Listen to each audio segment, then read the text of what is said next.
আসসালামু আলাইকুম। এখন আমরা 23 নম্বর সমস্যাটির সমাধান দেখব। 23 হবে। 23 নম্বরে বলতেছে যে একটি দ্রব্য X% ক্ষতিতে বিক্রয় করলে যে মূল্য পাওয়া যায় 3X% লাভে বিক্রয় করলে তার চেয়ে 18X টাকা বেশি পাওয়া যায়। এখন প্রশ্ন হচ্ছে যে দ্রব্যটির ক্রয় মূল্য কত ছিল, অর্থাৎ দ্রব্যটি কত টাকা দিয়ে কেনা হয়েছে এটা আমাদের বের করতে হবে। আমরা জানি না দ্রব্যটি কত টাকাতে কিনছি, আমরা তাই মনে করলাম বা মনে করি দ্রব্যটির ক্রয় মূল্য ওয়াই টাকা। ওকে, তো দ্রব্যটার ক্রয় মূল্য যদি ওয়াই টাকা হয় তাহলে X% ক্ষতিতে ক্ষতি হয় কত হবে, ওয়াই গুণন X%, তাই না? মনে করেন আপনি কোনো একটা দ্রব্য 20 টাকা দিয়ে কিনছেন, আর 20 টাকা হচ্ছে দাম। ওটা বিক্রি করতে গেলে আপনার হচ্ছে যে ধরেন 10% ক্ষতি হয়েছে, তাহলে এটাকে কি বলবেন? 20 গুণন 10% বা 20 এর 10%, তাই না?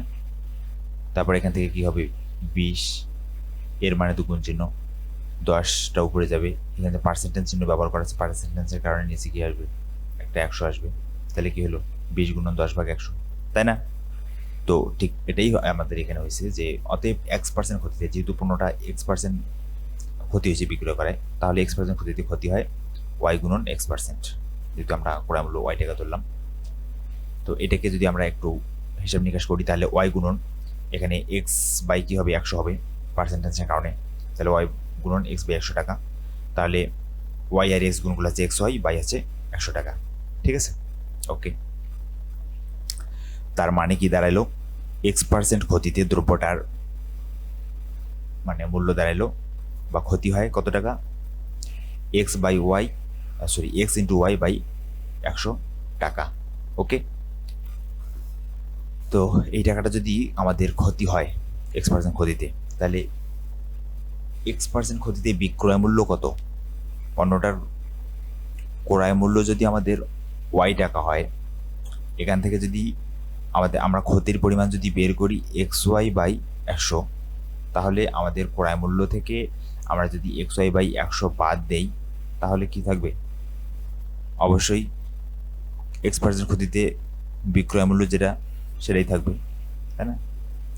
তো ওটাই লিখছি যে y minus x y by 100 টাকা, এটা হচ্ছে যে X% ক্ষতিতে দ্রব্যটার বিক্রয় মূল্য।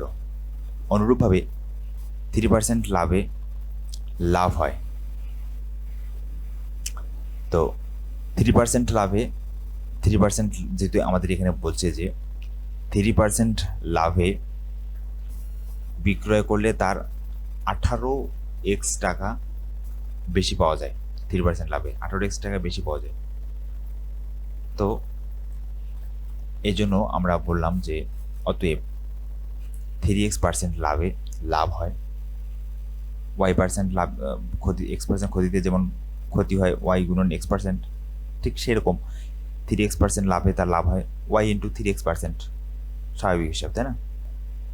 তাহলে এখান থেকে আমরা যদি একটু ক্যালকুলেশন করি তাহলে কি পাবো, এখানে y আছে y গুণন 3x, এই যে 3x, আর এখানে পার্সেন্টেজ আছে, পার্সেন্টেজের কারণে নিচে 100, তাহলে 3x বাই 100 টাকা। তাহলে এখান থেকে হিসাব নিকাশ করলে 3x আর y গুণ করলে 3xy বাই হচ্ছে 100 টাকা। অতএব 3x% লাভে বিক্রয় মূল্য y প্লাস 3xy বাই হচ্ছে 100 টাকা। তার মানে দ্রব্যটা 3x% লাভে বিক্রয় করলে তার বিক্রয় মূল্য দাঁড়াবে y প্লাস 3xy বাই 100 টাকা, আর দ্রব্যটা যদি X% ক্ষতিতে বিক্রয় করে তাহলে তার বিক্রয় মূল্য দাঁড়াবে y মাইনাস xy বাই 100 টাকা। ওকে, তার মানে আমরা কি পেলাম, X% ক্ষতিতে বিক্রয় মূল্য পেলাম, আর 3x% লাভে বিক্রয় X% ক্ষতিতে বিক্রয় মূল্য পেলাম, আর 3x% লাভে বিক্রয় মূল্য পেলাম, ঠিক আছে? তো দুইটাই এখন আমাদের প্রশ্নে আমার বলছিল কি যে 3x% লাভে বিক্রয় করলে তার চেয়ে 18x টাকা বেশি পাওয়া যায়। তার চেয়ে মানে কার চেয়ে? ওই যে x% ক্ষতিতে বিক্রয় করলে যে মূল্য পাওয়া যায় সেইটার থেকে 18x টাকা বেশি পাওয়া যায় 3x% লাভ করলে। তার মানে আমরা লিখতে পারি যে y plus 3x y by 100 minus আছে y minus xy by 100 is equal to 18x। অর্থাৎ এই 3x% লাভে বিক্রয় করলে যে টাকাটা পাওয়া যাবে সেই টাকা থেকে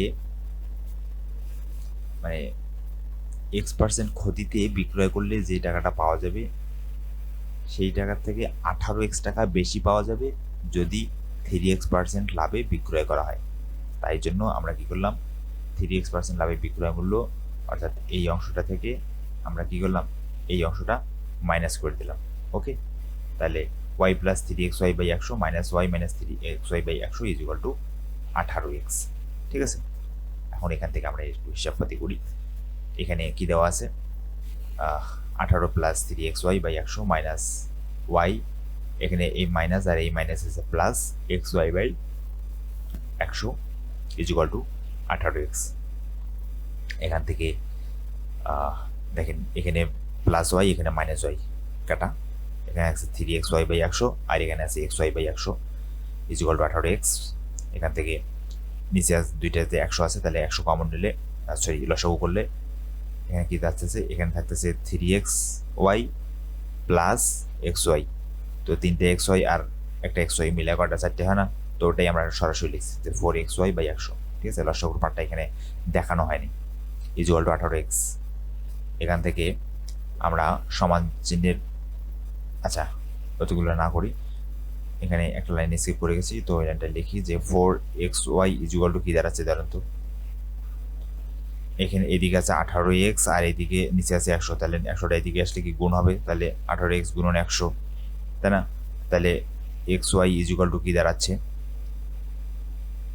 আচ্ছা x না, আমরা শুধু y এর মানটা রাখবো নিব, তাহলে y ইজ ইকুয়াল টু কি দাঁড়াচ্ছে, এই যে 18x গুণন 100 আর y তো এখানে রাখছি, তাহলে কি আছে 4x, তাহলে 4x, তাহলে এখানে x এখানে x কাটা, তাই না? তো এটা মানে এই এই এই অংশটা এখানে দেখাইছে সরাসরি। ঠিক আছে, এই লাইনটা লেখানো হয়নি, তো আশা করছি বুঝতে পেরেছেন।